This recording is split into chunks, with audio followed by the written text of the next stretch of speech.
what's up? This is Patrick. Welcome to episode number 7 of the Double ETF podcast. I hope you guys are doing great. Today, I talk with Michael Drew, fellow Canadian and fellow contestant in the Name That Tune, as you all know. And it's a long episode, but I think it's really worth it. We do talk a lot of sport, but I think it's honestly worth it.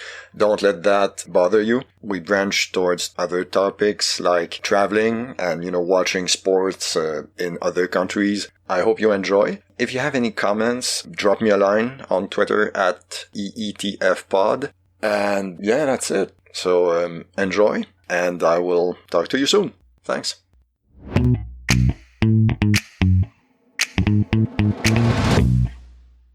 All right, with me today I have Mike Drew. How are you, sir? I'm all right. How are you doing? Doing all right. Okay, so we know each other from the Name That Tune quiz, weekly quiz from Rock Solid. I'm going to follow the same format, more or less, than with my previous guests. Welcome to Double ETF, by the way. Yeah, thank you. I think my first sports/not sports podcast. So. All right, awesome. Have you been on many podcasts before? No, I was on one about a year ago. It's called The Rare and Scratchy Rock and Roll. It's a podcast that a couple gentlemen in the States do. They're older radio guys, I think, and they do this now. And they tend to focus on like 50s and 60s things. But a couple years ago, they did an episode about Canada and like Canadian music. And I have some past experience being a music journalist. So I kind of wrote and said, hey, if I can help out in any way, let me know. And then they asked me to be a guest on it. So, I was on that. And, as I was mentioning to you, quote unquote, off air, I've done podcasts with my students and at my school, the school that I teach at. We have a school one now. So sometimes I'll be on that. You brought something that I didn't know, but I'll try and keep it following my list. Can you tell us a little bit about yourself in general? Sure. Yeah. So I'm 45.8 years old. I heard somebody refer to themselves like with a 0.5 a while ago, and I'm like, I'm gonna add a decimal to my age. I'm a teacher, like I mentioned. I teach, this year I teach grade 6, which is like 11 and 12-year-olds. I'm also the librarian at my school. Normally I'm kind of full-time library and I teach gym the rest of the time. But this year with COVID and with the numbers of students and staff, I'm back in the classroom. And so I'm doing that. I have a son, and my wife and we live in a place called Oshawa, Ontario, which is about 45 minutes east of Toronto. And so I don't know what else to tell you. Okay, so you live in Oshawa right now, but is it where you're from as well? Yep, I was born here. My son was born here as well. And other than, I lived in the UK for a year or so back in the early 2000s. My wife is actually English. And I went to school, went to university at a couple different places. I went to Brock, which is in St. Catharines, which is near Niagara Falls. And I went to Windsor. And I also went to Trent for a year, but Trent's, at the time, they had a campus in Oshawa, which was at our Durham College. So I went there, but I was at home for that one. But yeah, going away for school and stuff. But Oshawa's been where I've lived the majority of my life.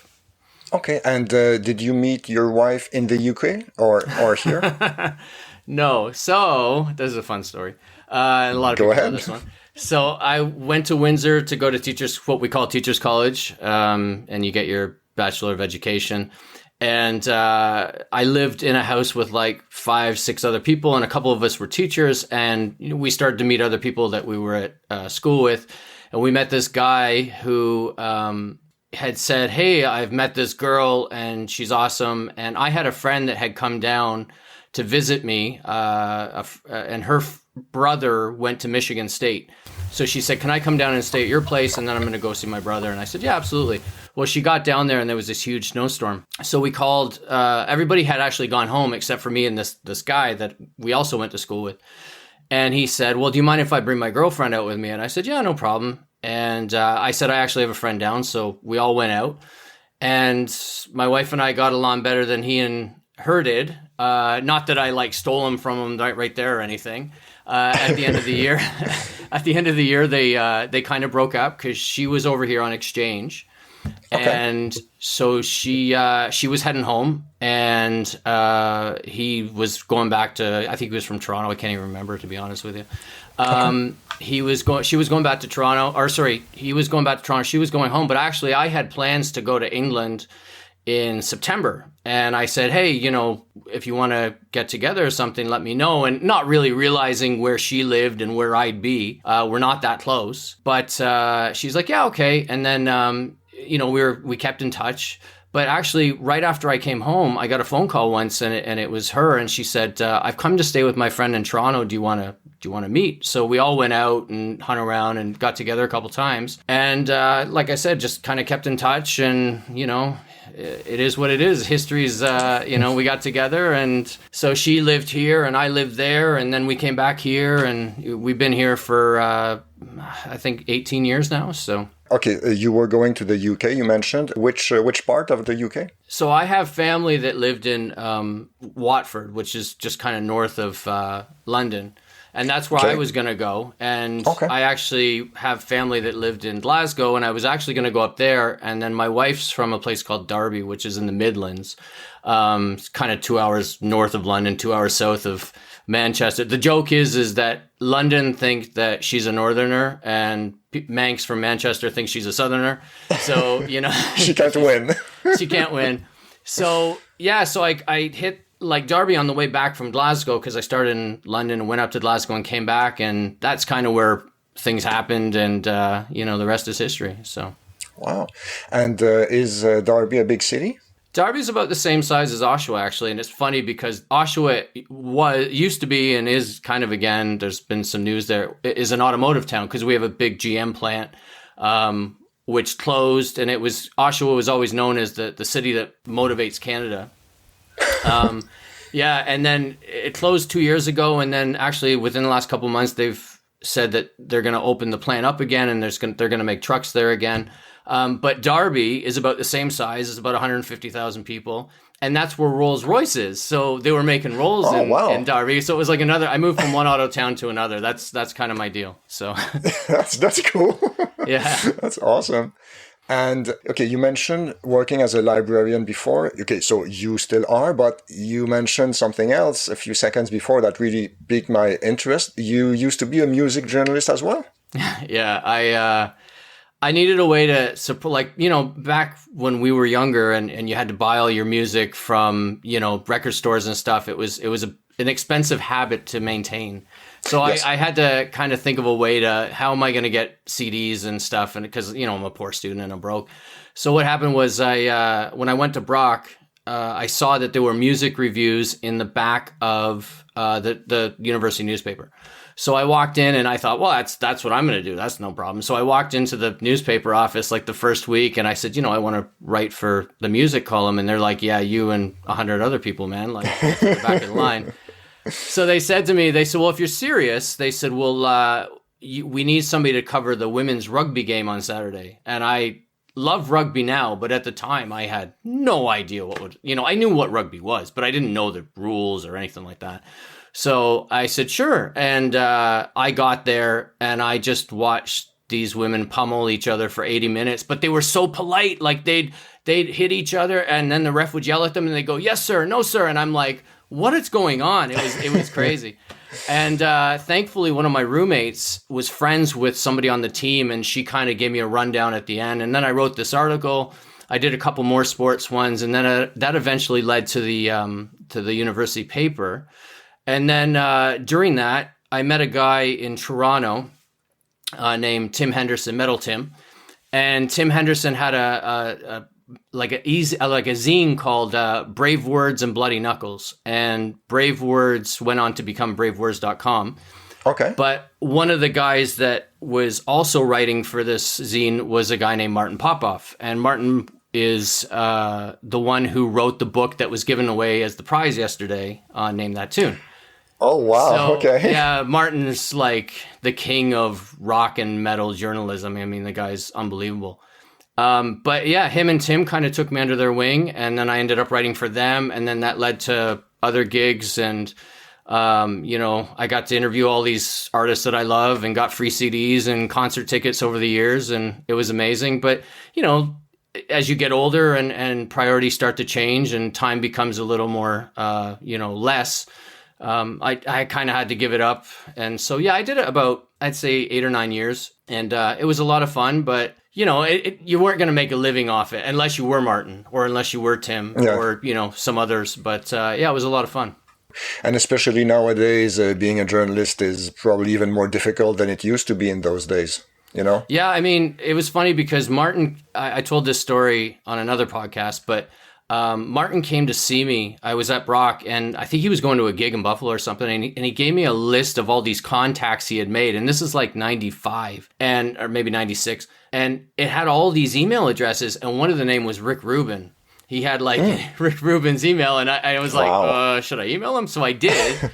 Because at the time, the Black Crowes were on American, which was his label. And then he put me in touch. Like, he kind of said, I don't do that. I'll forward it on to the, PR department. And that's what happened and stuff. But it was cool. I mean, I made a lot of contacts, and it was a lot of fun. But yeah, it's unfortunately, and this was like during press. Things were still printed as opposed to moving online. And I just don't know how they survive anymore. That's a really good question. But let's switch to music a little bit. What would be your top 3 bands? Okay, number 1 would be the Beatles. There's, they're the roots, right? For me, everything stems from that. Number 2 would be the Wild Hearts, which are British kind of Brit rock bands. So, they were early, mid-90s. I mean, they're still together now, and they're producing amazing stuff. But they were kind of like a parallel line to Britpop. They were, like the metal / pop rock version of what was happening in Britpop at the same time. And my third band, this changes every day of the week, right? Like it could be anything from Kiss to Elton John to, it just depends. Dubstar, I love, there's a British, electro band called Dubstar who I love. So that one, yeah, ask me tomorrow, my answer will be different. Well, I mean, I could also ask you what would be your top 2 Canadian bands? Oh, okay. Well, number 1 is probably Harum Scarum. Local band for me. Some of the guys are actually from Oshawa, but they've been around for years, and being a rock and metal guy, like it's right in my wheelhouse. Wow, second Canadian band. That's a great question. I would maybe say Bryan Adams because he's one that I've seen live so many times, and at some point probably have owned all the records, and yeah, I'll go with Bryan Adams. Yeah, there is no wrong answer. I can see behind you, you have a few guitars. I guess that answers my question. Can you play a musical instrument? I guess the answer is yes. Which ones? I can, so I can play guitar. Some people say I can't, but I can. I can play drums. I can play bass guitar, because that's obviously the kind of the same. Mm-hmm. When I was in school, I played trombone. I don't think I would play very well now. But I'd love, my next goal is to learn how to kind of bash away on a keyboard or piano. But unfortunately, I had the training, I took lessons as a kid and stuff, but I can't, I can read bass clef actually from playing trombone, but I can't read treble clef very well because I never really did it. Okay. But not like my wife she can read music and she plays, and she's actually played for the Queen, but that's a different story. So what? That needs to be okay. You need to tell that story then, if you don't mind. No, my wife plays cornet, and when she was younger, she was in a brass band, and they played at Windsor Castle, and the Queen was part of the audience. So nice. Yeah. Wow. What's not to like? I know. And, so did you take guitar lessons, or did you learn by yourself pretty much, or? No, I played. Yeah, I learned. I took lessons for about the first year. I think I was like 7 or 8, and then my uncle played, and I mean, I don't know about you, but a lot of my friends and I, we always had like a cool uncle or something that, introduced us to a lot of the music we love or whatever. So he played guitar as well. So he then kind of would show me what I wanted to learn at that point, right? So if I was like, I want to learn how to play this Kiss song or this or that, he'd be like, okay, here's what you do. So, and then after that, it was, kind of on my own and, having a cassette or a CD or whatever and, playing 3 seconds and then hitting pause and then going, okay, I think it's this. And, so. For sure. And I remember you mentioning being in a band in high school. How did that go? It was a great way to meet girls. Yeah. I'm sure it was. Yeah. No, I just, so we had grade 13 here. They don't have it anymore. But when I was in grade 12, at the end of grade 12, I met this guy, an old friend of mine who, we didn't know each other. We just happened to be in the same class. And one day I went to see Van Halen and I came back the next day and I had the tour shirt and, he's like, do you like Van Halen? And I'm like, yeah. And then he's like, and he's like, and then I noticed that he had actually written a bunch of guitar like manufacturer names on his book and I'm like, do you have, and he's like, I have a Kramer and then that was that, right? And then we started a band and then OAC we were kind of like, or grade 13 we were kind of the high school house band and we would play all the assemblies and it was a lot of fun and then we did a couple gigs and stuff like that but then we all go to college or university and stuff and it became the summer of '69. So nice. And how many were you in that band? There was 5 of us. Okay. I think sometimes the bass players was like a revolving door. It would just be like whoever could, whoever we could get to play. And if nobody was playing at the time, I'd play bass and, Yeah. Okay. Nice. Yeah, that was only for a year, I guess, or a few months. Yeah. And then actually my buddy and I got back together and he had been playing with some newer or some other people like this was maybe 12, 13 years ago. And we played a little bit together and stuff. But yeah, it's just hard. I mean, everybody's schedules and you start adulting, right? And it becomes difficult for everybody to make their schedules mesh and even agreeing on what songs to play or like, hey, I want to learn this Tragically Hip song. And I'm in the corner going, I know I'm Canadian, but I don't really like the Tragically Hip. Sacrilege. I know. Edit that out, please. Yeah. Okay. Yeah. No, to be honest, they're all right, but I cannot call myself a fan either. No, for me it was, and I'm going to offend a bunch of people here, but there's a great line in a Sloan song where he says, "It's not the band I hate, it's the fans," and it's yes. There was just a lot Good of point. Some of the people I went to high school with that were like, the big hip fans were people that I was like not interested in being friends with. And I know I should let that go. And, I'm sure I was just, I shouldn't be so judgmental and stuff. But yeah, at the time I was just like, ugh. So I don't blame you. I don't blame you at all. Yeah. I guess I can branch a little bit off of my questions from the episode with Josh. Do you usually enjoy music movies? I'm not. I wish I had more time to dedicate to them. Like, I mean, there's a lot of chat and name that tune about, this documentary or that, but I don't get to see as many as I would like, unfortunately. Have you seen the one about the Bee Gees? No, I'd like to. It's one I would like to watch. And my wife's actually a big Bee Gees fan, so it's probably one I could get her to watch with me. Yeah, and my wife watched it yesterday and she loved it. Nice. Yeah. She said it was really excellent stuff. Where is it on in Canada? In the military, I think they call it tactically acquired. I understand. Through nefarious means. Yeah, something like that. Okay.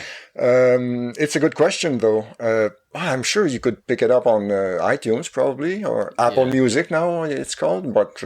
I'd like to see that, and I'd like to see the Zappa documentary as well. Not that I'm a huge Zappa fan, but I think it would be interesting. I think M. Bags mentioned it in his episode, and or was it the book? I think he talked about the book for sure. I think he talked about it because it was Alex Winters that directed it, and if I remember correctly, I think he brought. I think you're right, but as far as I know, it should be a good one as well. Well, one of your former guests, Josh, I've been bugging him to do a movie, and I told him I would do it. I'd love to do it with him. So I'm just waiting to hear back from him. So Josh, if you hear this, like, I'm ready, man. Let's do it. So which movie did you have in mind? So it's a movie called Still Crazy. And yes. I don't know. Yes. So if people who aren't familiar, I think it came out in 99, and it's about a rock band, British rock band from the 60s who, all kind of go their own ways, and some of them are drugged out and whatever. And then they reunite. And it's about this band who, because they're starting off in a totally different time, they're having to do this like kind of small club tour in Europe, and anything that goes wrong does go wrong. And Josh had never heard of it, and it's not a huge movie by any stretch, but it's got a lot of well-known British actors and actresses in it, and I think it'd be a good one fit for his show. So I've never seen it, but I heard of it. Who are the actors? Timothy Spall's in it. Bill Nighy is in it. Okay. There's a lot of really good actors. Billy Connolly, who I love dearly. Oh, okay. And he plays the kind of the burnt out roadie who tries to keep them all together, and nice. It's fantastic. I mean, it's just it makes me laugh, and it's fun, and yeah. All right. Yeah, that sounds like a fun time. I would listen to that podcast, definitely. We can switch gears a little bit. I was going to ask you, like I did everyone else before, are you a big sports guy? I wish I had the time to be bigger. I've been big into sports many times in my life. I do enjoy it. I do watch it as much as I can, or even I coach as well. I coach at my school, like I coach soccer or football for years. Yeah, absolutely. It's hard to keep on top as you get older. It's hard to keep on top of like who's playing for who, and for so sure. I have a couple clubs that I try to keep my eye on and stuff like that. But absolutely, I would say yes. All right. And then what would be your favorite sport? The sport that I follow the most is probably American football. And I call it American football because, as I mentioned earlier, my wife is English and she calls it soccer football. And so for me now, if I say football, she's like American football. And I'm like, oh yeah, okay. So It's kind of like when she calls it ice hockey and I'm like, do you mean hockey? And she's like, no, because hockey to us is field hockey. Yes. And I'm like, all right, fair enough. So, yeah. Yeah, absolutely. And have you ever been into the CFL, Canadian Football League? I'm going to incriminate myself here by saying that I don't watch it. So they're going to take my passport away. I got to keep quiet here. I mean, I am right there with you because we have a team in Montreal, and I cannot bring myself to getting into the CFL. No, no, go ahead. I'm the same. I'm the same. I just have never. I know when I was being in Toronto or near Toronto back in the 90s when like John Candy and that took over the Toronto Argonauts. Yes. We had Rocket Ismail and stuff like that. And I think my interest was piqued a little bit at that point, especially because they won the Grey Cup and stuff. But that was it. I've never watched it since. But it's funny because my uncle, him and his friends have a big deal, like a big to-do on Grey Cup Day, whereas they don't watch the NFL. They just watch the CFL. So. Oh, wow. Mm-hmm. Those people exist. Apparently, it's funny wow. I had a teacher candidate or a student teacher years ago who was from Saskatoon, and that's what he was brought up on, and so he I'm a Miami Dolphins fan, and we talk about football, but he didn't really follow the NFL. He would talk about the Rough Riders or whatever teams, I don't know. Wow. Yeah. So I mean, yes, these people do exist. It's just unfortunately not me. I've always had the feeling that they were, if you had NFL players playing CFL rules, I think it would be amazing. But I think I always have the feeling that CFL players are NFL rejects. I mean, I know that sounds harsh, but like, can you imagine a guy like Randy Moss playing with CFL rules? I mean, he would get 2,500 yards a season, Yeah, I mean, the only name that really jumps out at me is Doug Flutie. I mean, Doug Flutie was... He played for the Argos as well, right? At one point? I think it was the Argos. I know he played in the CFL, and then obviously went to the Bills and stuff, and played amazing and became this phenomenon. But yeah, I don't think it's very common. I know there are people who have gone back and forth, but yeah, I don't think it's a common thing by any stretch. If I'm trying to remember, he played for the Argonauts, and I think he played for the Stampeders as well. Yeah, I'm that not sounds right. sure. But anyway, you mentioned being from Oshawa and still living there. Did you ever get the chance, and I'm switching sports, did you ever get the chance to see Lindros play when he was in junior? I probably saw 90% of his games. Oh my God. Yeah. Oh, I'm jealous. Yeah, it was amazing. And it was funny because those guys are only 2 or 3 years older than me. And his brother Brett, his brother Brett used to be friends with a guy I went to high school with. So we'd see him he'd come and visit all the time and stuff. And I only nice encountered Brett's great. Yeah, he was totally friendly back then. I only ever encountered Eric once. Look, we were young, and I'm going to make that excuse for him. He was a big deal, right? I mean, he was the king of the city, if not the king of junior hockey. Yeah, so absolutely. He could get away with anything, and being a jerk was one of them. So, But listen, he's probably a nice enough guy. I don't know him. Like I said, I only ever kind of met him once, and yeah. They were like 16, 17 years old, and if you have the world at your feet already, you're a demigod almost in Canada at age 16, But it was amazing because that can mess with your mind a little bit. 100%. But listen, you knew, like you would watch him play, and he just had a presence. And it was funny because he obviously got better as he got older, not being hurt and stuff. But when he played for the Jennies, like I used to think that like he just stands there. Like he was so big and stuff as well but he just had like perfect hands and perfect timing and he had a great line. Like he played with a guy named Rob Pearson at the time. I didn't know that. Okay. Yeah, and Rob Pearson ended up getting drafted by the Leafs, and unfortunately I don't think made much time in the NHL. But that line was just unbelievable. Like it was like a Hall and Oates line, like when Brett Hull and Adam Oates, like like Adam Oates. Oh my God! Okay. Yeah, not Hall and Oates. Yeah, sorry, sorry.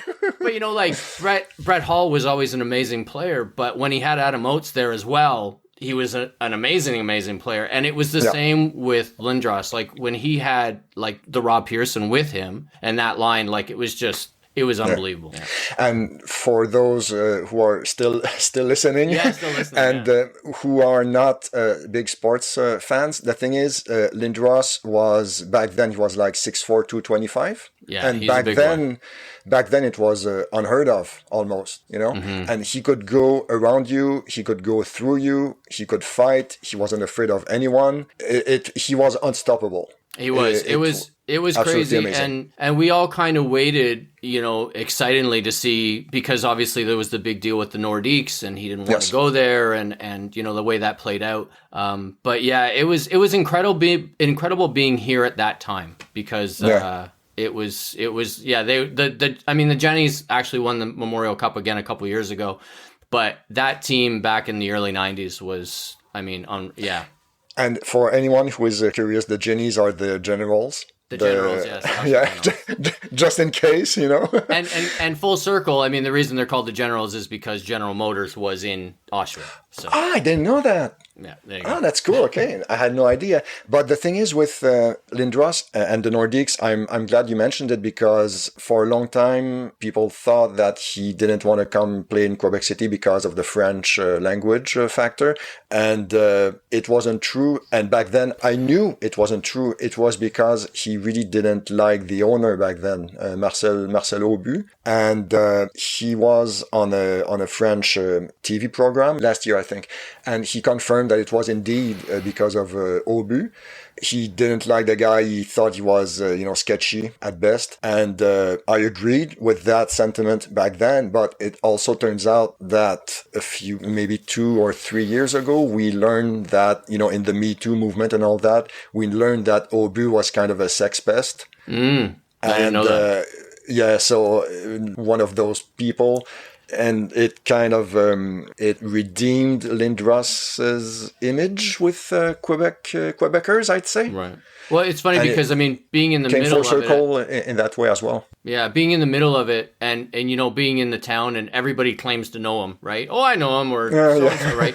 So you'd hear a million stories about what it actually was. And I don't know if you remember, but he actually released a book. Like, I'm not sure how a 17 or an 18-year-old releases a book. I'm sure it was somebody wrote it for him. But he, you know, it was one of those stories that, like, we never really knew why. And I had heard something similar to what you just said, that recently I think there was like, and I think Lindros has done interviews since as well. Yeah, it was a big deal. But that being said, I mean, I think going to Philly was probably a better fit for him anyway. I agree. And besides that, I mean, okay, so Lindros never won a cup, but the Nordiques, they got a bunch of good players and good draft choices from for in exchange of Lindros and cash as well. Yeah. So, I mean, I guess in a way everybody won, or everybody turned out all right in the end, you know? Well, the Nordiques weren't long for this world after that either, right? So, unfortunately. Yeah, they left in before the 94-95 season. And they drafted Lindros in 92. 92, yeah. My very first NHL game was the Leafs versus the Nordiques. So. Oh, wow. Okay. Yeah, so I got to see Sundin play for the Nordiques, and I actually never saw him play for the Leafs. How about that?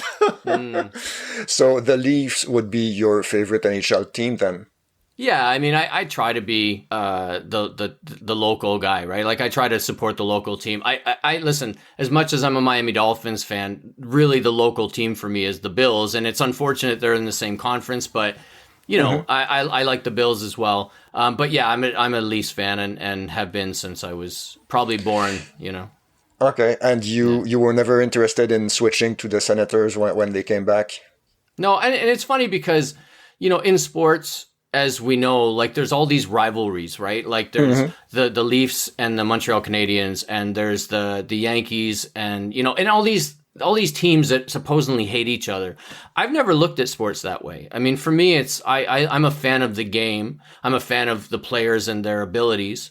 But yeah, I mean, listen, am I upset when the Leafs beat the Habs? No, it's great. But, you know, it's like, of course. yeah, but it's not, I've never thought I can't like Ottawa or I can't like Montreal, even though I don't really care for Montreal, because of the fact that I'm a Leafs fan or I'm this fan. Like, it is what it is. But I'm switching back. You mentioned rivalry, something I forgot to ask, or maybe something that I was going to ask eventually. Derby County. Your wife is from there. Yes. They do have a team as well in the second division, the championship, I think. Right now, I think Wayne Rooney is the coach. I think. And what I was wondering, what is the biggest rivalry for that team right now? Nottingham Forest, for sure. Okay. And it's probably like they can be in different divisions and they still hate each other. Yeah, even though they have no chance of playing each other in that season, unless they meet in the FA Cup or League Cup, I guess. Yeah, I mean, and this I will allude to this on a question you may ask me later. Okay. But I mean, there was a famous coach or manager in the UK named Brian Clough. Yes. And who was the manager of both. And so I didn't know that. Yeah, so I think there's something there as well, right? Like, I'm not familiar. I know of that history, but I wasn't there. Like, I have family that was there and they can tell you, well, this happened and that happened. And you're like, oh, okay. But yeah, for me, look, it's funny because my mom, so my wife is English, but my family is actually Scottish. My mom is from Glasgow. And so there's the Celtic Rangers rivalry.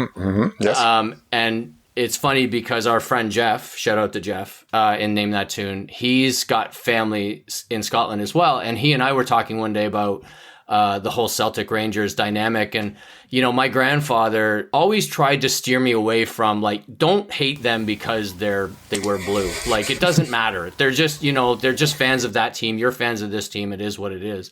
But my grandfather always told me this story about him and his brother had gone to an Old Firm match and in the 60s, and somebody threw a walnut in the stands and Time out. Oh, Time okay. out, sorry. Old Firm match for those who don't follow. Ah, yes. An Old Firm match is Yes. a match between the Glasgow Rangers and Glasgow Celtic. All right. And Thank you. yeah, no Please, problem. please go on. And my grandfather was in the stands, and the next thing he knows is his brother, who he's with, is like pulling him into an ambulance or something because somebody had thrown, on the Rangers fan side, had thrown a walnut, and it hit my grandfather right in the temple. Ouch. And knocked him right out. And Jesus. they would just, he'd tell me stories like they'd throw coins at each other and just, Bags of piss. yeah, oh, you name it. It was there. But it's really weird. And I don't know like who's going to hear this or whatever, but for people who haven't experienced this, like in the UK and I'm sure elsewhere, when you go see a football or soccer match, if you're supporting the home team, you sit in the majority, but there's always a section for the away teams. It's not like if you go to an NHL or an NBA game or something where you're all intermingled. Like it doesn't work like that. Everybody's separated and segregated from each other. So Yeah, because it can get. Otherwise, it would get ugly for sure.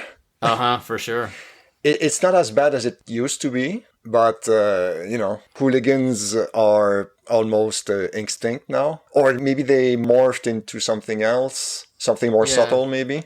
The only time I've ever felt uneasy at a sporting event have been at football matches in the UK. Like there's just a strange tension that I can't explain, and I don't know what it is, but it just feels like it could, pardon the pun, kick off at any moment. And you're just, I don't know what it is about it. I mean, I've been to sporting events around the world, and I've never felt like that other than there. Huh. Apparently, like Argentina, River Plate and Boca Juniors, apparently that rivalry is something else entirely. Yeah. So if we can track back to the Leafs a little bit, I'm a Kings fan, and I agree with you that Gretzky should have had a high-sticking penalty on Doug Gilmour in the Western Conference Finals. Yeah, so people who may not know what we're talking about, when the Leafs and the Kings met in '93, in the sixth game of that series, Wayne Gretzky lifted his stick and cut our captain Doug Gilmour, and Kerry Fraser, who, if you're not familiar with the referee Kerry Fraser, he was kind of one of the last old school, didn't wear a helmet because his hair was the helmet. His hair was brilliant. Oh my gosh. Yes. But he missed it, and he'll tell you to this day, because there are interviews with him that'll say, yeah, like I missed the call. And unfortunately that was it. I mean, the Leafs, if the Leafs had won that game, it was over, but the momentum switched right then and there, and it went all in the Kings' favor. They played the next game and it was done. Yeah. And what I didn't know, or what I didn't remember because I looked it up on YouTube, that game when Gretzky clipped Gilmour, it was in LA. I thought it was in Toronto. No, because it came back to Toronto, and then they lost, yeah. And I thought that was in Game 7, that Gretzky high stick. It was in Game 6. It was 6, yeah, because they came back, and like I said, I remember at the time, and I remember when Game 7 started. It's one of those few games that you kind of remember the whole deal, and I just remember thinking, like, we're done. Like, this is over. Like, I don't know. There was something, they came out flat, and I knew it was over. Oh, sorry. Well, you guys didn't even go into... Listen, it got worse, because what happened was I went to high school with this guy who was a Habs fan. And then who did the Kings meet in the final? The Habs. Who wins? And the they Habs. lost. Yes. So the guy comes in wearing his jersey. He's like, "Where are your Leafs now, buddy?" And I'm like, I'd rather if the Kings had won. Yeah, that's true. Yeah. So. Yeah, and I mean, when I told Josh in the episode 1, I had been a Kings fan since '89, and that finals was brutal because I felt like they wouldn't be as good as they were that season. It would take a long time, and it did. They sucked until 2012. Yeah. So yeah, it was. I mean, they had an amazing, obviously besides Gretzky, but guys like Luc Robitaille and stuff. It was and Harudi, which actually is funny. He doesn't live that far from me now. So. Oh really? Yeah. Nice. Yeah. That might be that would be a possible answer to another question later on. Have you met him by any chance? No, my wife did. He bought my wife used to work for a German auto company that has 3 letters. And okay. yeah. and he bought a car, and I think part of the dealings was with her. So Oh, nice. Okay. Many years ago. And to stay on the Leafs, what do you think of the Mike Babcock experiment coaching the Leafs? Yeah, it's a good And question. the way it ended and his style of coaching. And okay, for those who don't know, Babcock is a kind of a hard ass. It turned out that he was quite abusive to younger players, like psychologically abusive, and he pretty much lost his job because of that. And we haven't seen him in the NHL since. He might come back though at some point. Yeah, I mean, obviously Babcock had success, right? With Anaheim, Yeah, Detroit, yes, yeah, but those teams were stacked. Yeah. Oh, listen, I'm not saying they weren't, but I mean, I think that was the expectation when he came here, and when that didn't happen, listen, Toronto is the biggest hockey market in the world. I don't care what anybody else says. It's the media. The media is all over it. Yeah. And I think that's what actually stops a lot of players from wanting to come here, because they know they're not going to have any privacy, any anonymity, whatever. Yeah, look, I'm a longtime suffering Leafs fan, so whether it's him or Pat Burns or whoever, it doesn't matter. Like coaches, I often think coaches are, and I'm not saying he wasn't a jerk. He probably was, very well was. But I think coaches are often like the Band-Aid solution to when a team's not playing well, right? It's can't switch the players. All the coach's fault. And then another coach comes in and nothing changes. I mean, I see that as a Derby County fan as well, right? They've had a million coaches in the last decade. Nothing happens. It is what it is. So. Maybe Babcock wasn't used to dealing with so many young star players. Like, in Anaheim, Pronger and Niedermeyer, they were veterans already. Same deal in Detroit. And Toronto was different because, young star players and maybe more media pressure, and maybe the expectations were higher as well. He had a few things working against him in a way. Yeah, and I think, like you said, those teams being stacked, because I think if I remember correctly, didn't he coach Team Canada as well? Yes. Yeah. At some point, yes.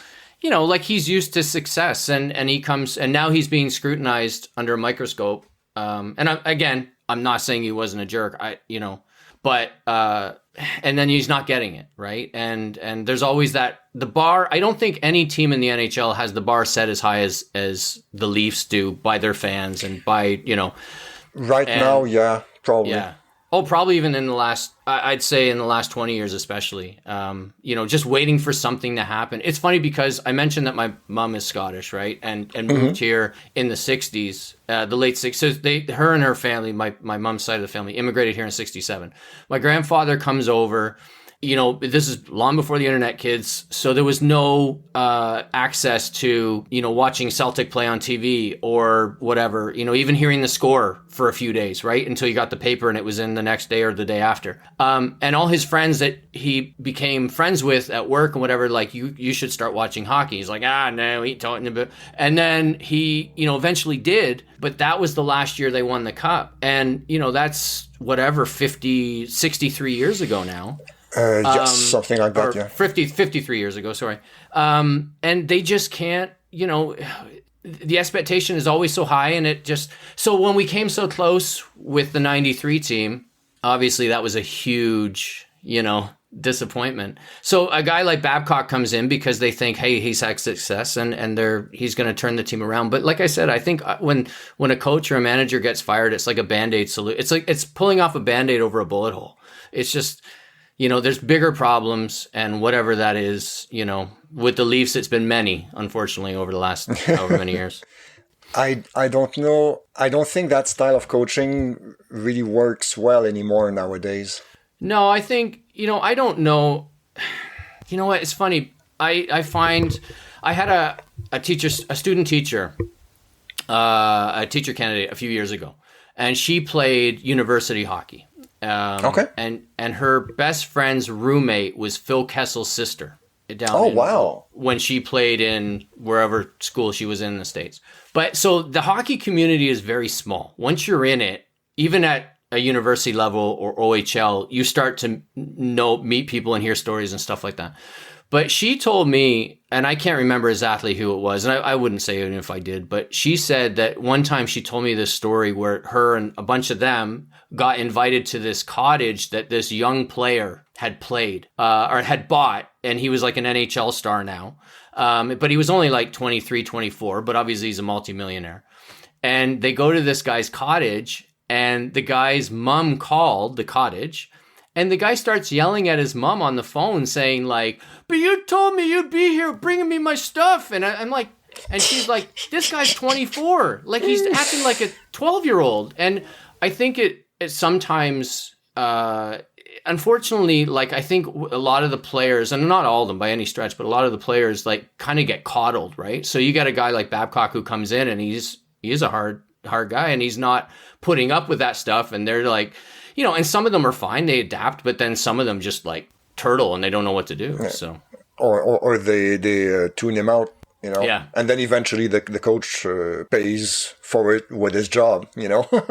Yeah, it's very rarely the players, unfortunately. Yeah, that's true. Okay, so we can switch gears again. You told me, you messaged me a couple of days ago about video games. You praised Jungle Strike as well. And I was so glad to read that because, yes, I'm not the only person to remember that game because it was an awesome game. Yeah, so I'm not a big gamer, but when I was a kid, I mean, I had the Sega Genesis, and I actually worked at a video game store in high school, which was amazing because that's all we do. It's just, yeah. That's a dream job. It was amazing. And if I couldn't work at a record store, then I wanted to work there. And so I remember when Jungle Strike came out, because I think Desert Strike came out first. I think so, yeah.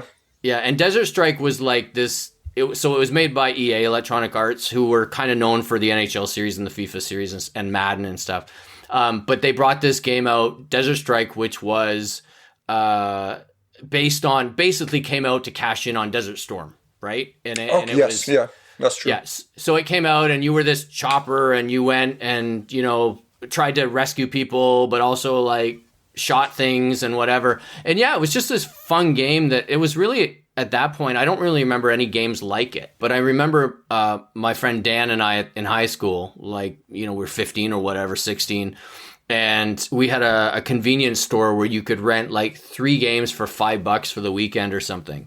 And that was one of the games we would always rent because it was just like, but unfortunately you couldn't like save your progress, and it was, oh man, things were different then for sure. I don't know if you went a lot to arcades. Was there an arcade game that was your favorite? Oh, yeah. WrestleFest. Okay. Oh my God, that thing. So I had a paper route as a kid, and I probably had it until I was like 14 at different points. Anyway, we had a chain of convenience stores called Becker's, which are all now Circle K's. And and so they had the WrestleFest, which was the old WWF game, and it had Hogan and Macho Man and Ultimate Warrior and stuff. And I think the big thing was that you tried to get to the $1 Million Man and Andre the Giant. And oh my gosh, like I fed quarters into this thing like it needed them to survive. And I wasted so much money on this stupid thing, but it was so much fun. Like it's funny, I have a little computer called a Raspberry Pi, and I have an emulator for it that has that, and it probably has Desert Strike and stuff. I should look. But it's funny, like I've played it recently, and I'll like load up the quarters and I still need them. Like I can't beat on, it's so bad, but it's so much fun. And the thing was too, is I mean, at that point, the games at the arcade or at the store or whatever, the graphics were way better than the Nintendo or the Sega Genesis and stuff. Yeah, absolutely, yes. So, you know, like you'd see this and go, oh my God, it looks just like Hulk Hogan. Whereas, you know, the one that was on the 8-bit Nintendo was like this little yellow guy running. Yes. It was terrible. So, yeah. You had to use your imagination a lot more when you were on the Nintendo. 100%. But there were some great games for that. But yeah, unfortunately, video games are just something that I don't dedicate and I can't dedicate a lot of time to anymore. Like I have an Xbox and my son always makes fun of me and just says, "You never play it." And I'm like, "Yeah, you're right, man." Like I don't. Okay, so I'll switch gears again and we can move, if you want, to a list of questions I usually ask my guests. Sure. I started originally with four questions related to soccer, football, if you want. Yep. And usually I skip them, but this time today I'll actually ask them to you. Awesome. So first question would be, what is your favorite football or soccer movie? Okay, so I'm a chatter, so I'm going to take a second on this one. Please. I have a runner-up, and the runner-up is Victory. I don't know if you've ever seen that with Michael Caine and Sylvester Stallone. Parts of it, yes. Okay, so it's not a great movie, but the story is that in 1982, I broke my leg playing soccer, and it was the year of the World Cup. So I was this little kid, and I couldn't move around, and my parents got me, and got us, I'm sure it was just an excuse for all of us, but we had a thing in Canada called Super Choice, which was the movie network, kind of like HBO. And one of the movies that was constantly on was Victory. And being a soccer fan at the time, and I was like, Pele was in it, and I was just like, this is the greatest film of all time. I mean, it's not, but... So that has a soft spot for me. But my favorite soccer movie, unquestionably, is The Damned United. Good choice. Yeah. Good choice. It's really good. I saw it as well. Michael Sheen playing Brian Clough. Yep. So that's a solid movie. Yeah, and Timothy Spall playing Peter Taylor, and being a Derby County fan, it is what it is. You know, it's perfect. Yeah, that's true. Yeah, good call. I think mine would be, there's a German movie, I guess, called Das Wunder von Bern, the Miracle from Bern. And it was about the 1954 World Cup where Germany played Hungary and won in the final. Oh, okay. I'm not familiar with that. I expected some kind of, cliche BS, some kind of, like a Hallmark movie almost. But no, it was a solid movie. And one thing that I liked is I watched the highlights of that game before, and they made sure that the goal scenes would be as close to the actual goals, realistic, like exactly what happened. And they did a really good job of that. And that was impressive. When did that movie come out? 2003. Okay. I'll have to check that out. I've never heard of it. The Miracle of Bern. Bern. Did you watch it in German? Yes, but with subtitles. Okay. So, a good movie. Solid, legit good movie. Nice. Yeah, I love a good... There's nothing like a good sports film. I mean, unfortunately, a lot of them don't do it well, but... When they do, they and if you're a sports fan, then they nail it, right? So yes, yeah, it's easy to fall into the cliches. That's the biggest problem, I think. But when they get it right, it's really good. That's true. Nice. All right. So question number 2: what is your favorite football book? Oh boy. Let's say a favorite book about sports in general. Okay, I'm gonna. You can pass. No, I won't pass. I won't pass. Okay. So I don't know if you consider this a sport, but. Chris Jericho, the wrestler. Yes. His very first book called The Lion's Tale is brilliant. I think that, and I actually really like the Bret Hart book as well. I think those two books, and I've read other sports books and stuff, but I think those two, like, I don't even think you'd have to be a sports fan. Maybe probably a wrestling fan for the Bret Hart one, but the Chris Jericho run just reads like, this guy just had like this fantastic voyage of becoming being a kid. And there's so much like, music involvement as well, because he's obviously a big music fan too.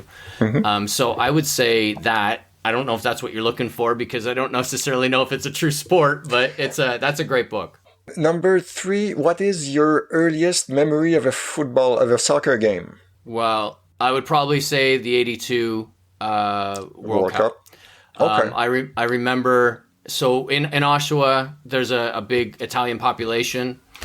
And so when they won, we lived near the main street. The main street in Oshawa that goes north and south is a road called Simcoe. And when I was a kid, I grew up maybe 200 meters from there. But oh my goodness, like the party went on all night, like horns and just the whole city. And you wouldn't think it, because we're not we're not in Italy or whatever, but it didn't matter. Like it was, and so I remember I had seen a lot of that tournament because of the fact that I had a cast on my leg and I couldn't move around, so I was in front of the TV a lot. It was during the summer too, right before school ended. Terrible timing, but it was great in the sense that I remember a lot of that tournament and probably the final, like that game.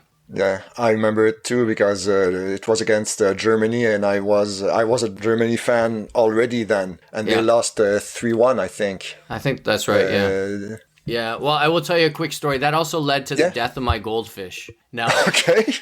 Go ahead. So that's a strange segue, right? No, but what happened was I was a kid and there's no internet or nothing like that, so I watched this game and I made an Italian flag to put in my window. Okay. So I put the Italian flag in my window, but so people would see it as they drove by, even though I wasn't Italian. I thought it was awesome. But I couldn't get the flag to stand up in the window. Okay. So what happened was I had a fishbowl. So I put the fishbowl behind the flag. Mm-hmm. So I put the fishbowl behind the flag. Well, eventually a couple of days later, I removed the flag.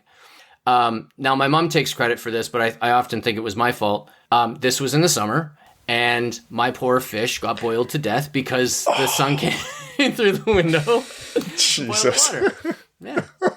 So. Whoops. Mm-hmm. Okay. That took a turn. There you go. Didn't see that one coming. No, I guess not. So then, okay. So let's switch gears to the happy place. What is your favorite or most memorable game that you remember? Ever? That you saw in person. That's important. I would say, oh, wow. It's bittersweet. So we had in Toronto, we had a couple years ago, we had a Toronto businessman who started a rugby league team that played in the English league. And they were called the Toronto Wolfpack. I guess this guy had lived in England or something and fell in love. And there's a difference between rugby league and rugby union. Rugby union is what New Zealand, like the All Blacks and, the Springboks and stuff, that's rugby union. But rugby league is this kind of, it's big in Australia, it's big in Northern England, and he became a fan of it. They're both rugby, but there's slight differences in rules and stuff. So the Toronto, he created a team for Toronto, and they were the first transatlantic sports team. So they spent most of the year in England, but then they would come and play in Toronto in Liberty Village a couple games a year, and then a lot of the English teams would come over here and they play, and fans from all around the world, and it was fantastic, and it was great because it was like the first sport that my son actually took an interest in as well. So we'd all go down as a family and we'd watch the games, and it was amazing. The atmosphere was great. And last year, so they had to start kind of like soccer, there's divisions, and they started in the bottom, which is the third, and then they went to the second, and then last year they won in the final, which took them to the Premier League, the top league of rugby league in England. Unfortunately, since then, the team has folded because COVID hit. There's a lot of conspiracy theories and stuff, and some people would say that rugby league, the actual group in Northern England, don't really want to expand. There were people that loved Toronto being in it and thought it was a breath of fresh air and a great way to showcase the game, which is a great game, by the way. But unfortunately, the other side of that coin was that when COVID hit, they were so much in debt that it just couldn't. And they had just signed a famous player named Sonny Bill Williams, who I don't know if you know him. He's a famous rugby player. He's a Kiwi, and he's played in rugby league, and he's played for the All Blacks and rugby union. I mean, the guy's amazing. Wow. And he's a bit older now, but it was a key signing because he's got name value for rugby fans. But it all just went pear-shaped, right? And they only played a couple, and then they couldn't continue, and then Rugby League kicked them out, and we're all kind of waiting to see what happened. But last year, when they won that final that took them into the top flight, it was unbelievable. I mean, there was 11,000 people there, and we're all cheering and going nuts, and there's the presentation on the field. And I think it was great because I looked down at my son, and he felt like he was part of something as well, because this was like, this was the next step. This is what was going to put Toronto on the map in this way. And unfortunately, it's gone kind of pear-shaped since then. I will say it's a tie, though. And the other one is I got to go to New Zealand, and I saw the All Blacks play South Africa. Wow. 10 years ago. And it was phenomenal. I mean, that game, it was really funny. I always share this story. I love this story. Was that I bought tickets here, right? I bought them on Ticketmaster, and we got there, and it's at a place called Eden Park in Auckland. And we got there, you know, we don't know where we're going. We've only been in New Zealand like 3 days, and the game's there. So my wife and I go for dinner, and then we go down to the game. And we got our tickets, and the guy goes, I said, like, I don't know where my tickets are. And he goes, oh, go down there. And we're getting closer and closer and closer to the field. And it ends up being like we're like six rows back from the field. It's unbelievable. Jesus. We're just left of like the halfway mark, and it's fantastic. And we're there like 45 minutes early because we didn't know where we were going. We wanted to give ourselves enough time. Well, the All Blacks all come out of the tunnel like 2 minutes after we get there, and they're like warming up and stretching right in front of us, literally from me, 10 feet away. These guys are massive, right? And there was, you know, they had a guy named Richie McCaw at the time, and there was this guy named Dan Carter. And I think my wife took a bit of shining to Dan Carter because I looked over at her and she's got her head kind of tilted, a big smile. I'm like elbowing, going, hey, you're with me. But yeah, it was amazing. I mean, the atmosphere there was, you know, South Africans flew over for the game, and it was phenomenal. It was besides the win, being there for the win for the Wolfpack last year, it was the coolest sporting event I've ever been to. The stadium was packed, of course. Yeah. And they did the haka, and, you know, you see this, and you know it's for show and stuff now, but it's just like, you know what it's for. Like, it's this Maori battle cry, and you're like, oh my God, they're going to kill somebody. Like, it's, and they're like, their thighs are the size of tree trunks, but it is the coolest game. It was, that was and I mean, being in New Zealand and traveling and stuff, but it was amazing. I can't wait to do something like that again. God, yeah, I'm sure. What year was that? 2010. Okay. Mm-hmm. Okay, so those were the 4 original questions. So I'll adapt them to music, because we haven't talked about music that much, to be honest. And that's how we met. yeah, exactly. That's true. Yeah, and hopefully listeners won't be too disappointed. Okay, so let's track it back on music. So question 1 again, what would be, your favorite musical movie? You answered that already. In that case, what would be your least favorite? What is one that you remember hating? Listen, I'm not saying it's a bad movie, but I remember, so my dad was a huge Who fan, and he had actually gone to the final concert at Maple Leaf Gardens back in '82. When the Who's last, right? And it was like the record came out, and he bought me a shirt, which I still have. And I was a Who fan by proxy, right? Because my dad was a fan, and therefore I became a fan. And I remember one night, Tommy was on TV, and I was like, this is going to be the greatest film of all time. And I watched it, and I was a 7-8-year-old kid, and I'm like, I don't know what's going on here. That's a bit young for that movie, I think. So I would say Tommy, and again, I'm not saying it's a bad, I'm sure maybe now I would. I remember once I tried to watch Sgt. Pepper, and I couldn't get into that either, but. Okay. Yeah. Are you going to try again to watch Tommy at some point, or you're done with it? That's a good question. I mean, that's a long time ago. Maybe. I don't know. Like, I know, I probably not. I love the album Tommy. I mean, it was probably my dad's favorite record, so I heard it many times growing up. And, you know, I know Elton John does Pinball Wizard. Like, I'm familiar with a lot of the soundtrack from it, but I just, I'll stick with the record, I think. Yeah. Sometimes some things are better left alone. 100%. Question number 2. What is your favorite book related to music? Maybe a biography, maybe just related, like a High Fidelity, maybe, or something like that? I love High Fidelity. That's a great question. There are so many, right? I mean, there's so many great biographies, autobiographies. I mean, the one that I kind of think about a lot is I like the way the Butch Walker book was written, kind of a collection of short stories as opposed to, you know, here's my history. I mean, there is an aspect of that to it. But I liked it. There's a lot. I mean, wow. I've got a ton. I'm just reading the Elton John one now. I like how it's written, and it's But yeah, oh my gosh, I have a whole shelf downstairs, and I'm kind of blanking right now. But those are the two I can think about. I can tell you the worst one. Is that your next question? No, no, please. It wasn't, but go ahead. The INXS book. So there's an official INXS autobiography. Okay. And I swear every story is just about somebody getting drunk or high. And it gets really boring really fast. I mean, the other side of that coin, so another great book that I forgot to mention is The Dirt, right? And I mean, Yes. and The Dirt is one of those books that you shouldn't like because it's a car crash. It's people that are like, you're just like, how are you still alive? But I mean, you just can't deny those stories. You're just like, how are they still alive? I don't understand. But yeah. But the INXS one is terrible. Like I wanted to because I love INXS, but it's just awful. Yeah. And you mentioned, I mentioned the High Fidelity. I didn't read it, but I mean, you know that the guy who wrote it is an Arsenal fan. Yeah. Don't start. You want to hear a funny Arsenal story? Go ahead. Please. So a couple months ago, somebody did that Facebook challenge to me of, post your 10 albums that have meant the most to you.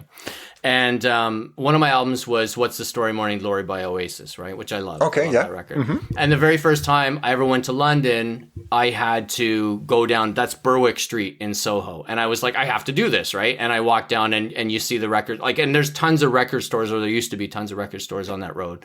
And so I would spend a fortune in there, and it was great. I went back in 2000, 2001, something like that. And it was right after Sol Campbell had left Tottenham to go to Arsenal. Oh, nice. And somebody had, so there was a Spurs jersey, a Campbell jersey in the window. And I saw it, like I just saw a Tottenham jersey, but when you went in, you saw the back and realized it was the Campbell jersey. And somebody clearly in Select-A-Disc, which is the story you see on the left side of the Morning Glory album cover.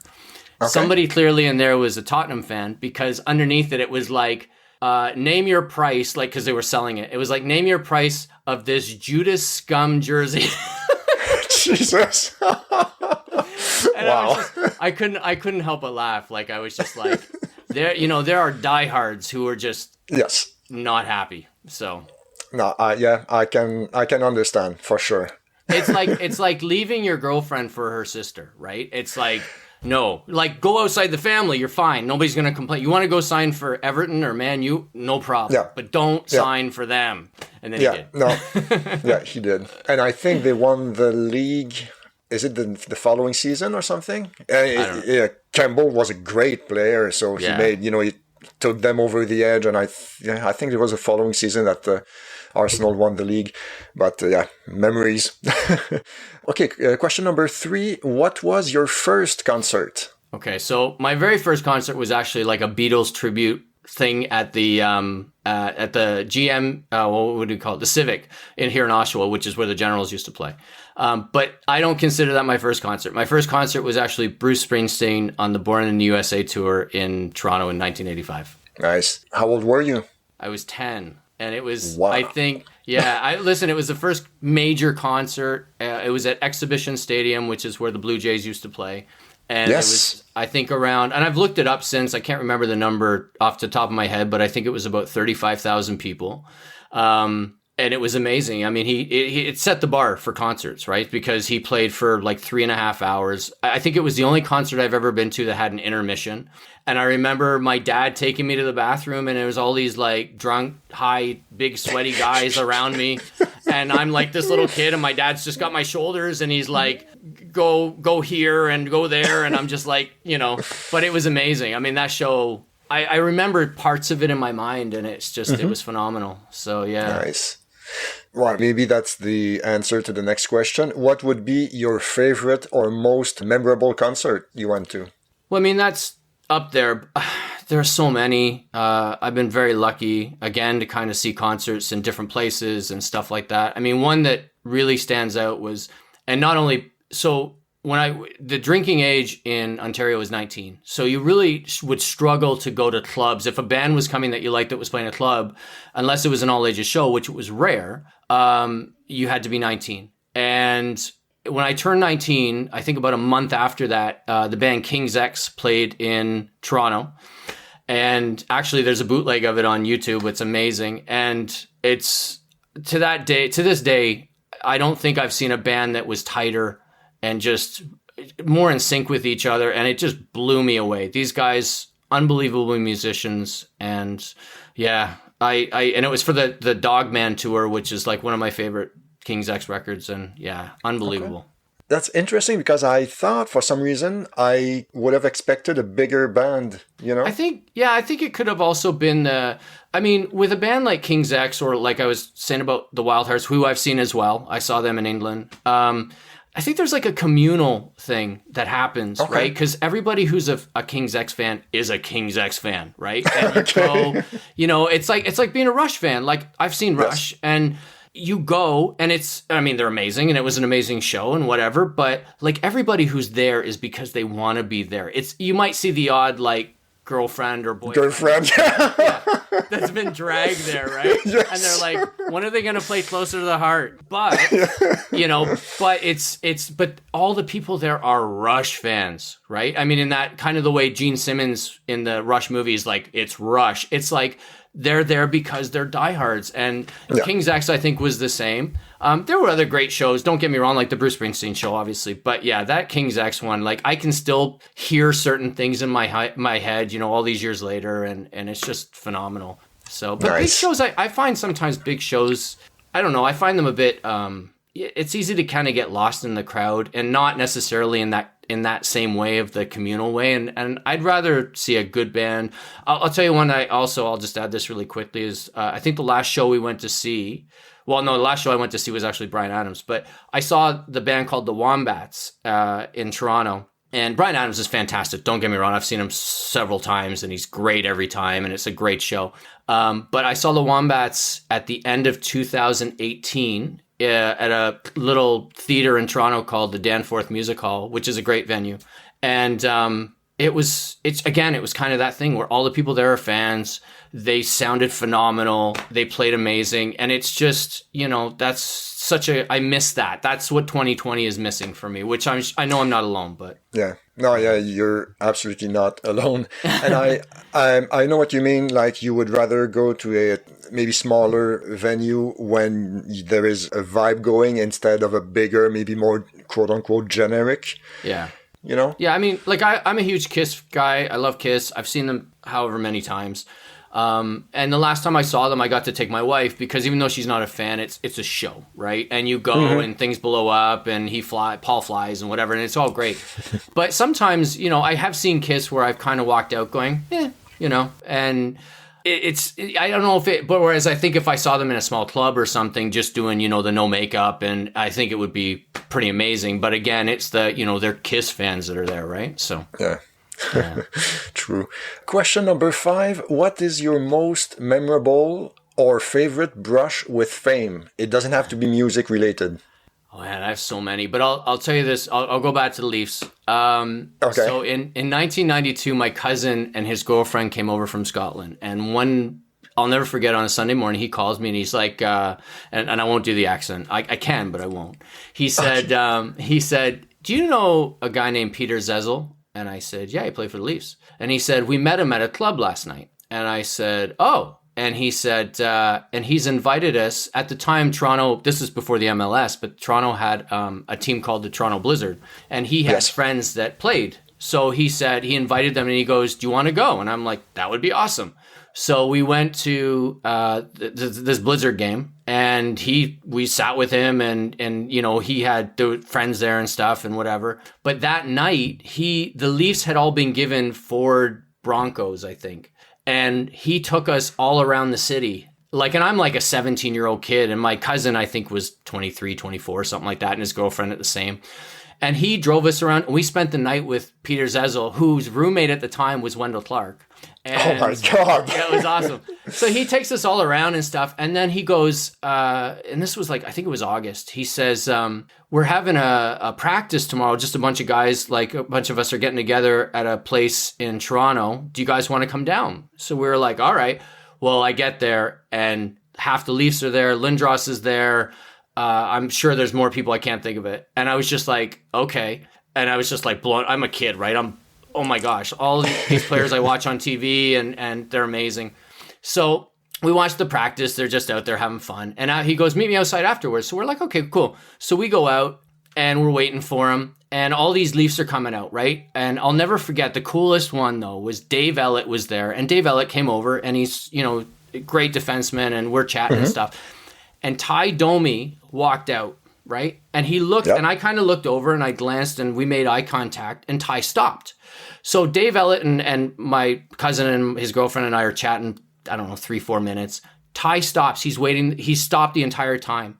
And as soon as Dave Ellett left, he walked over and he extended his hand. He went, "Hey, I'm Ty." And I was just like, this guy's the coolest guy in the world. Yeah. I was just like, so, it was amazing. And he was so cool. And, and I know like he's gotten some bad people, have said bad things, but like he waited, like I didn't even say, "Hey, can you," like he just stopped. And then he walked over and introduced himself to us. And it was funny because my cousins obviously had no idea who this guy was, but this guy was. Okay, he wasn't a hockey fan at all. Well, they being in the UK, I mean, I in the early 90s, I don't think. Oh, okay, yeah. Sorry. Yeah. No, that's okay. So he, but for me, I mean, I'm looking at Ty Domi, and this guy is like one of the heart and souls of the Leafs. Even, I know some people don't like him, but whatever. It was amazing. I mean, I've met musicians and stuff too, and I met Eddie Van Halen, which was unbelievable. And when I used to write, I would interview people and stuff like that. But yeah, I mean, the Leafs one, I'll go back to the sports because that was, as a kid, you're just like, oh my gosh. Like, that's crazy. Yeah, it was phenomenal. But it would be a mistake not to ask you to go back to that I met Eddie Van Halen thing, the part that you just mentioned. Right. Tell us more if you want. Yeah, so was it 90, whenever 3 came out, the record was Sharon. Okay. So they did a big in-store in Toronto, 97. And at the time, I was working for HMV. Like I just worked at HMV as a store, like I was still in, I had come home from university. I got a job at HMV and I went to Trent for a year, long story, whatever. But anyway, you start to get to know some of the record reps and stuff, right? Like some of the label reps. And I knew this was coming. And I'm a huge Van Halen fan. So my friend and I went down, and this is before like really people had cell phones and stuff.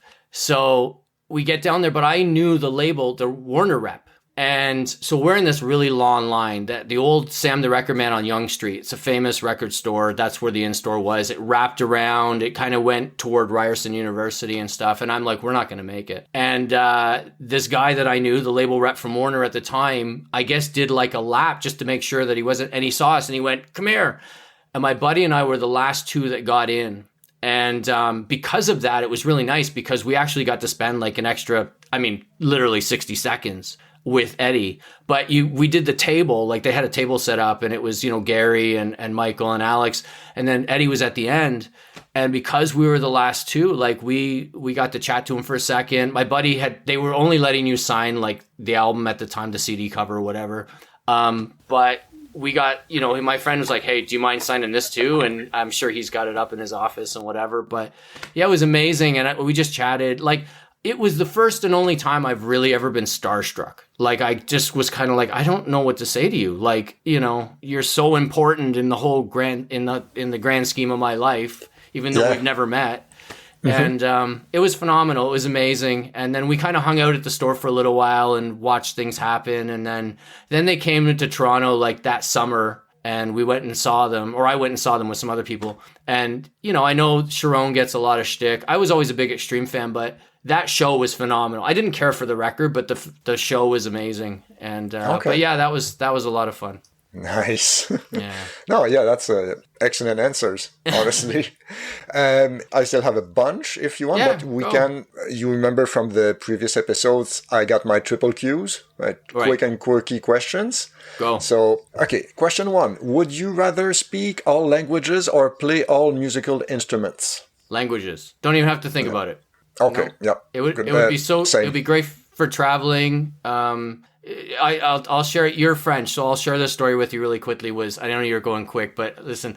If you got something good, please take all the time you need.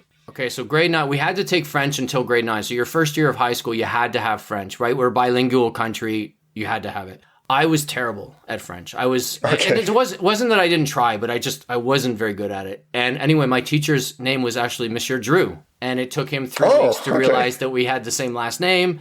And it was hilarious. But anyway, so at the end of the year, if you didn't have 70%, you had to write the exam. Well, I had like 37. Like, and I would go in, and I was a good kid. Like, I wasn't like not trying and stuff. It's funny because my aunt is a French teacher. She was the faculty head for French at a high school, like on the other side of Toronto. I would literally go down there for tutoring. She would come here. I'd go in to see Monsieur Drew for tutoring. So I was working super hard, right? Now, I have the final exam. I get 48%. 48. Okay. You need 50 to pass, right? So he turns to me and he goes, listen, I've never had a student work as hard as you to end up with 48. If you promise never to take French again, I will give you the 2%. I went, okay, thanks, bye. Wow. I mean, language learning is tricky because, I mean, it sounds like that teacher was good, Yeah, but he was. it only takes one bad teacher to turn you off languages for a long time, you know? 100%. Yeah. It's languages. I would love to have that brain, that type of brain that just accepts it. I think, unfortunately, being Canadian and trying to learn French, for me, French was not an easy entry point. I think if it had been a different language, I might have had more success because I could have built off of that. But just French, I really struggled personally. Yeah, it's not a like English, Dutch, German, and a few others. It's more like Anglo-Saxon based. Right. So it's easier to learn them for a native English speaker.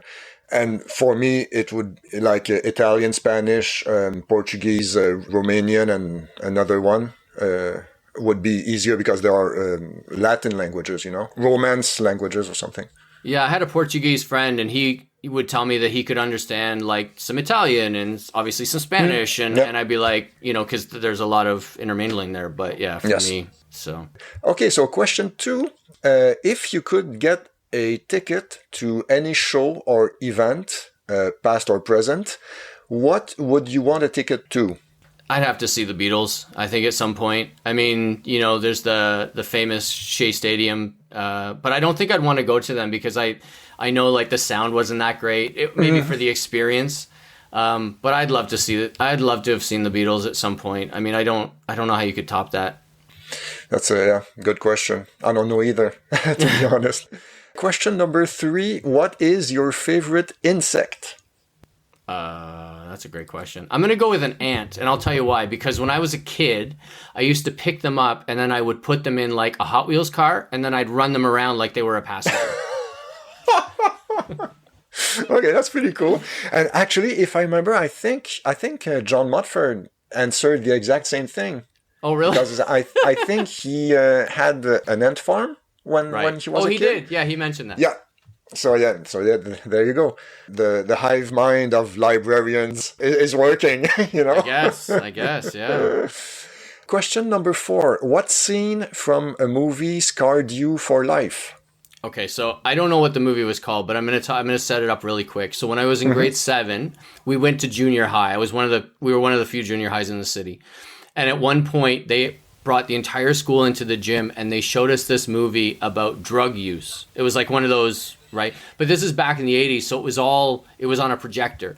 And I get car sick, like I can't read in the car and stuff like this, you know, I have to be looking forward. So anyway, with those old projector films, sometimes they would kind of bounce around and it would make me feel ill. So anyway, they had this one about drug use and they were showing people like shooting up in it and stuff. And I guess it was probably to scare us straight or something. And I just remember I was like, I'm going to be sick. And I ran out the gym. So there's like however many people in there. I ran out the gym and I passed out and I fell like crashed right into the floor. And Jesus. I don't think I was out long, but I remember waking up and my face was all cold because I was against the floor. Okay. And then I got up and I remember it being kind of like a Picasso painting. And I ran into the bathroom and I was, unfortunately, I was unwell at that point. But yeah, that movie, like, it's funny because I've gone through like the board collections looking for it, see if I can figure out what film. Yeah. but I haven't had any success. But oh yeah, that movie, I don't know what it was. But it was just like all these teens and like young people, and they were like, and then they were showing people like with a needle, and I was just like, nope, we're done. So yeah, it must have had quite an effect. You said grade 7, right? yeah, so we're like 12. Okay. Oh, jeez, yeah. 12, 13, something like that. Yeah. Isn't that a bit early to show kids people shooting up? You know what? It's funny. I think they did things with us and showed things to us that we would never do now, right? I mean, it wouldn't fly now.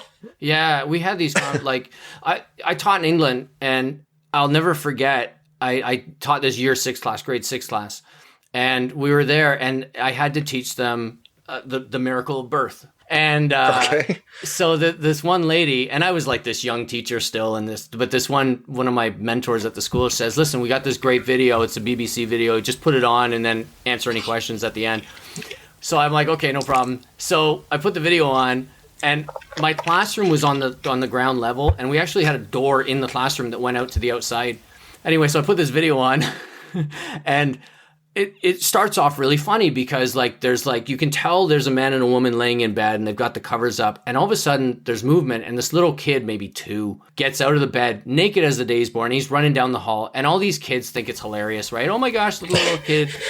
But then all of a sudden you realize that he's not the only one in the buff, and the mom and dad, right, they're in the bed too, and all of a sudden you realize that she's pregnant, right? Like, so they get up and they're getting ready for their day. They're getting dressed, brushing their teeth and stuff. And I don't know if this was a real video. I think it was staged to a point, but she goes into labor when he's at work. So there's all this happening, right? And it's kind of like telling a story. And then all of a sudden she's actually in labor, and the camera is right there. And all of a sudden I had kids. I had year 6 kids, so like 10, 11, 12 in that ballpark. I had kids running outside, throwing up. I had kids passing out. And then I'll never forget, there was like 2 kids. There was like 2 boys, and they were just like this at the screen. Like they didn't react at all. They were just like, oh my gosh, what's this? Like it was hilarious. Petrified. Yeah, but it was a BBC production that they sent to schools to show this. It was crazy. Yeah, so... God. I don't know. I guess, it is, but you're right. I mean, there's things that we wouldn't say or do or show them, now for sure. So, yeah, but that was only like 20 years ago. My God. Yeah. Yeah, that's a good one. That's a good one. Question 5. What is the best nickname you've ever heard? I know you asked this, and I didn't want to cheat and Google it. I really can't. I can't think of any. I mean, there's a lot of us. I don't know if you have one. I mean, I was always fortunate that my surname was also kind of a first name, and so I don't mind. Like, I don't know if Drew's a nickname, but I don't mind that. I don't know. I think something. It doesn't have to apply to you. Like it could be something that you heard. Yeah, I mean, it's unfortunate that's about this guy, but the one that did pop into my head is like being a guitar player, like the name Slowhand is pretty cool, right? But unfortunately, it's attached to the guitarist that will no longer be named. So, Yeah. Yeah, I guess. Yeah, good point. Good call. Yeah. Okay, so question 6. What would you name your boat if you had one? That's a great question. I didn't want to like cheat and struggle. I was thinking about. I actually woke up during the night last night, and I was like, "What would I call my boat?" I don't know. Did you study for those questions? I did. I studied for the test. You talking about? No. It'd have to be something like music related. I think. If I got to name it. I mean, if it became a family decision or something, I'm sure my son would like to name it after like a Pokemon or something. Like I don't know. Maybe who knows? So I didn't answer the question. I apologize. I don't. That's fine. That's not a problem at all. Question. I won't call it the Canadian Sandbox. I think that might be already taken. So. Yes. Yeah. Yeah. Good call. That was a fun ending of the game. There you go. Question number 7. Where is the worst smelling place you've ever been? Okay, so in New Zealand. On the and I'm gonna forget the name of it. I should have Googled it. But on the North Island, there's a place where they have these sulfur deposits, and they have natural hot springs. But as soon as you drive into the town, like you're 5 kilometers from the town, you can smell it, and it's not pleasant. I want to say it's Mulford Sounds, but I could be wrong about that. But yeah, it's like it's a big tourist place to go. Like the hot springs and the actual environment is beautiful, but it stinks. So yeah, Cool. I can only imagine, and that's a great answer, by the way. Oh my God. All right, so question number 8. When did you screw everything up, but no one ever found out it was you? I'm sure there's an answer. I'm sure if you ask my wife, there'll be something. I will tell you one really quick story was when I was in high school, and I didn't really screw it up, so this is kind of a cop-out, but I had a party. So we had a boat, and I don't even remember what the name of it was, but my parents had gone to the boat, and I had a party at my place. Okay. And I was like, listen, I had been to other parties and I wasn't stupid. Like my mom had like Royal Daltons and I would take them off the shelves and I hid everything in the crawl space and all these things, right? So I had been to this one party where somebody went around and stole all the batteries from the remotes, like the TV remotes and all this stuff. So I'm like, this isn't happening to me, right? Yeah. So I had only invited a few people, but I was like, I'm not having this. So I did all this and I put it in the crawl space because nobody's going to go in there. So it ends up not being that big. It was maybe 30, 35 people. I was even so good that like, if somebody wanted to smoke, I'm like, no, you got to go outside and do that and whatever, right? We were older. Mm-hmm. I mean, I was probably 18, 19, something like that at this point. Okay. So anyway, I thought I had gotten away with it because I cleaned up, I was responsible, whatever. And then my mom was vacuuming and found a beer cap underneath the couch, which I missed. Ooh, whoops. And then it was like, and so, I thought I had gotten away with it. And then I found out that my neighbor, because it was in the summer, had her windows open and she heard like the people who were going out to have a smoke talking and stuff, but they weren't yelling or anything, but it woke her up. And then, so she thankfully never mentioned it, but okay. It came up at one point. My mom was talking with her and then she's like, oh, was that the night that, and then, yeah. So, I didn't screw anything up, but I didn't clean up as well as I probably could have or should have. So. And eventually they found out it was you after all. They did, yeah. So, but I was a good kid, so I was responsible. Good. Question 9. What is the most interesting thing you've read or seen this week? Wow. I mean, the big news is the different strand of COVID, right? Yes. But I've been trying to avoid the news and stuff as much as especially being on break on a holiday right now. Like, yes. But yeah, I like reading people's music lists, like your end of year music list, what they're doing. I would think things like that. I try not to go on social media very often because I just find it kind of depresses me. But that being said, like you guys, for example, are on my Facebook or whatever. And so I'll go on there and, see what you guys are doing. But yeah, I haven't, I'd love to be able to tell you I'm reading some wonderful book that, I'm reading the Elton John one, which I really like. But so. There you go. Question 10. If you were given a 1-minute ad slot during the Super Bowl that you couldn't sell, you're stuck with it, what would you fill it with? Wow. It's funny. I've listened to other people's answers, Josh and M-Bags and whatever. I liked M-Bags a lot about the autism. I'm gonna switch it a little bit.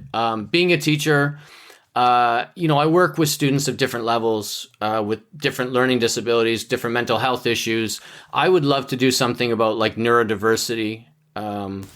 There's so many aspects to it, right? I mean, and it'd be hard to cover. I wouldn't try to cover everything, but just kind of, like M-Bags made a great point. There's a lot of awareness, but the acceptance, but I would almost like be more of a plea. Like, I don't know about in Quebec and other places, but, there's a real shortage for educational funding, let alone for kids with different, concerns, whether it's a learning disability or whether it's autism or whether it's a mental health concern. And I just feel like in Canada, especially, like that shouldn't be an issue. And, True.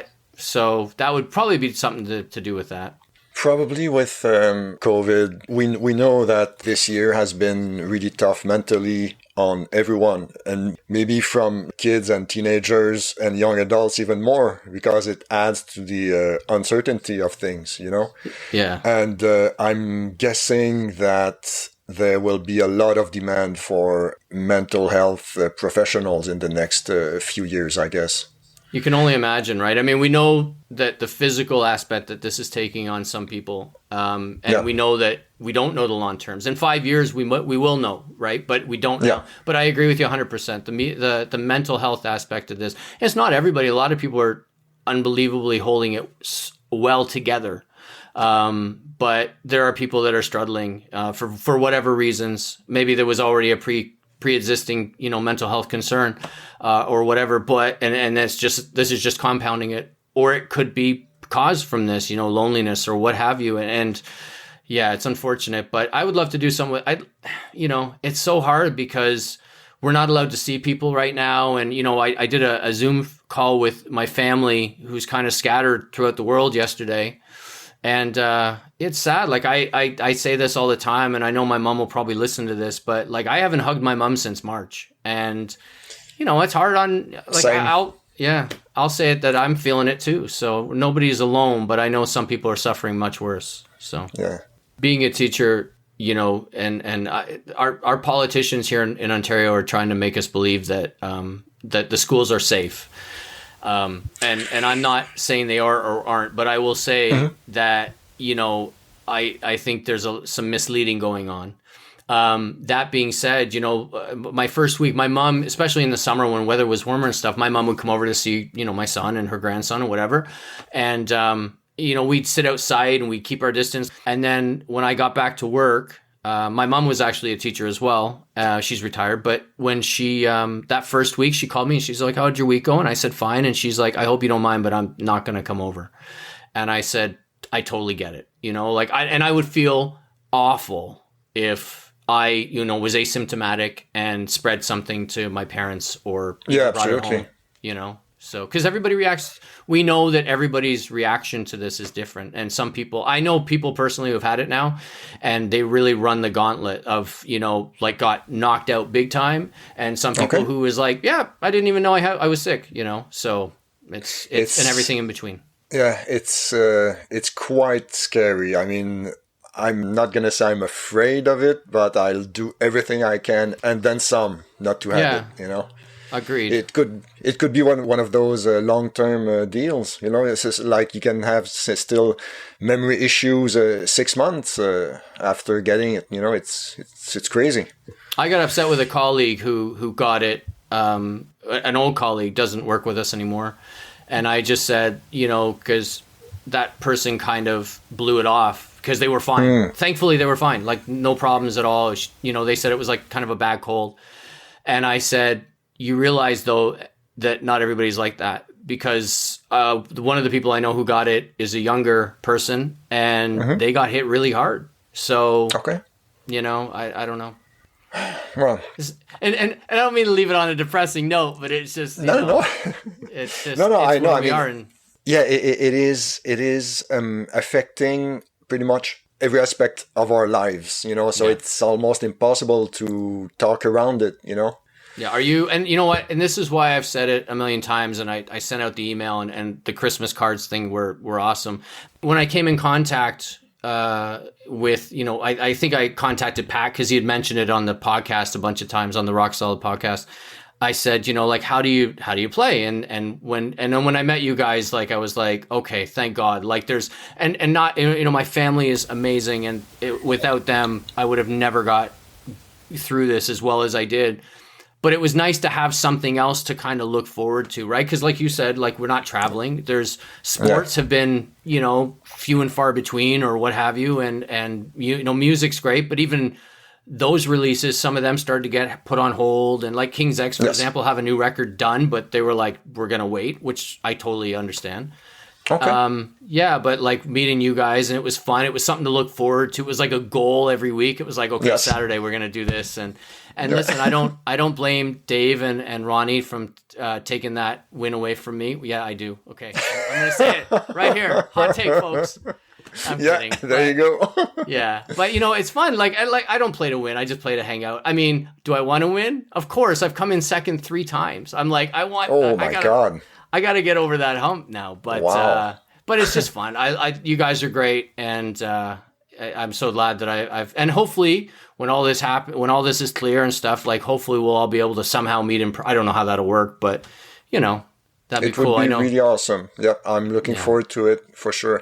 And actually, if you want, we can go into overtime. I got 6 more questions for you. Overtime, do it. All right, awesome. Overtime. Question number 1. You are going back in time and wind up face to face with 15-year-old Drew. Oh God. You have 10 you have 10 seconds before you travel back to the present day. What do you tell 15-year-old you? I would 10 tell. seconds. Okay, I would tell them the winner of like a Super Bowl, so I can make a bunch of money, and I would tell them to enjoy their hair while they had it. Okay. All right, that works. Question number 2. If you could live in anyone's head, past or present, living or dead, for 15 minutes, a la being John Malkovich, who would you choose for 15 minutes? As a spectator, you couldn't control them, just as a spectator. I would love to be in like someone like Paul McCartney's head, like just knowing, like sorry, during like the process of the writing and the recording of the White Album, like that would just, I just love to know how they think, right? Like how they come up with these ideas, how they, that would fascinate me. Sounds good. Question number 3. You're on death row. You die tomorrow, but you get to choose the way you will be executed, no matter the logistics involved. How do you want to die? I know it's messed up, but whatever ends it quickest, I don't care, as long as I don't feel any pain. That's okay. Yeah. Painless is the word. Okay, yeah. Question number 4. Your superpower is that you can give phobias to people. What things would you make people afraid of? I can give fears to people. Yes. Wow, that's a great question. There's going to be a lot of editing of ums and ahs on this one. Please, that's okay. I would think maybe the fear of I think the fear of being certain. I think sometimes people, I think some of the problems that we have is that some people are so sure about what they believe. We see it in politics and we see it in, whatever. I would want to give them the fear of maybe a little uncertainty, right? Or a fear of their certainty. Whereas, yes. Oh, wait, I could be wrong. And there might be another point of view here. Something like that. That is a great answer. Question number 5. What is, like completely switching gear, what is the best Wi-Fi network name you've ever seen? We have somebody in my neighborhood who has one. It's like RCMP Surveillance Van 297 or something. Yeah, exactly. My favorite one was NSA Surveillance Van. Nice. Okay, that's awesome. There's also one. There's also one in my school's neighborhood that's hide your kids, hide your Wi-Fi. Oh, nice. Which I like that one too. Yeah. Okay, and 6th and last question, and actually you talked about that earlier. What is your hometown best known for? Well, I would have said up until a couple years ago, probably General Motors. Yes.